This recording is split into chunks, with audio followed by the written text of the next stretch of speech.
Minneapolis, remembering and honoring George Floyd exactly 2 years after his murder at the hands of a police officer. This march and candlelight vigil held at the intersection where he died. The video of his death sparked worldwide protests and reckoning, and now a new street sign marks the site, George Parry Floyd Square. So with the United States marking the anniversary of his death, U.S. President Joe Biden, as you just saw, signed an executive order aimed at reforming federal police practices. John Northcott is back with us and the details about this executive order. Good morning, John. Yes, good morning, Heather. It has been 2 years and a lot has changed.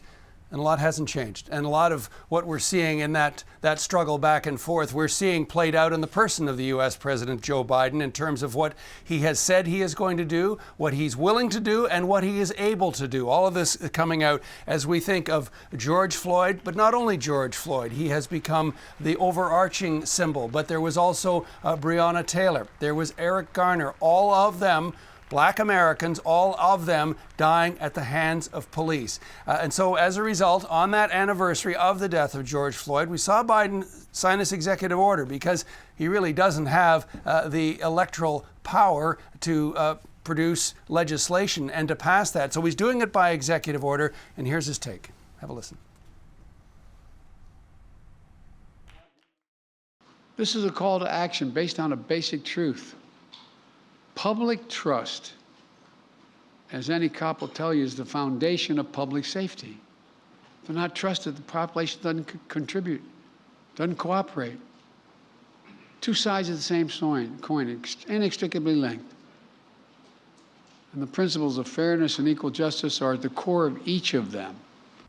So making the argument there that without trust in the community, people don't come forward. They don't trust the police. And crime in a time when in the United States right now, there is an increasing focus on the rising crime rate. This also worth pointing out, an election year in the United States as well. So Biden under a lot of pressure. So let's look at some of the initiatives put forward. And again, the reminder that this is for the federal law enforcement authorities. So no guarantees that any of this will flow down to local police authorities as well. But some of the measures that we're talking about here include a national database of police misconduct, body cameras for federal law enforcement officials, bans on chokeholds responsible, as we saw for the death of Eric Garner, and restrict no-knock warrants pointed to as the problem in the death of Breonna Taylor. So all of those, but again, no real teeth in this to make sure that this filters down to the local and state authorities where so many of these deaths have occurred at the hands of those police authorities. This is a man, Joe Biden,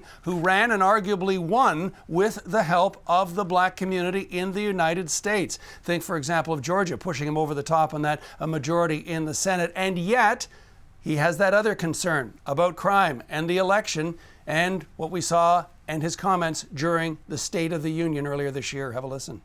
The answer is not to defund the police. Is to fund the police. Fund them. Fund them.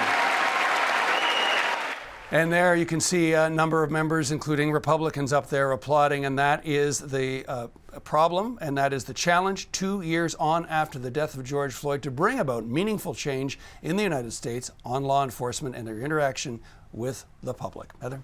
In terms of reaction, what are we hearing on that so far, John? Well, it's worth noting in this that there seems to be, at this stage anyway, police buy-in. The Fraternal Order of Police putting out a statement saying this. They see many components of the order as a blueprint for future congressional action. So the idea being there that, yes, there's something to work with here and has not, at least on the face of it, upset police. George Floyd's family was there when the executive order was signed, and yet their family lawyer, Ben Crump, was said of this that not a long-term impact, but it does represent incremental progress, at least. So damning with faint praise there. But perhaps the most scathing criticism, all of this, what Biden is doing, comes from Black Lives Matter. Their comments are scorching. Here they are. President Biden's executive order willfully ignores the inherently racist origins of policing and advances the same ideas over and over again as if somehow it will magically make old, outdated approaches work.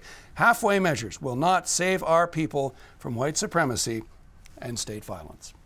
John, thank you very much.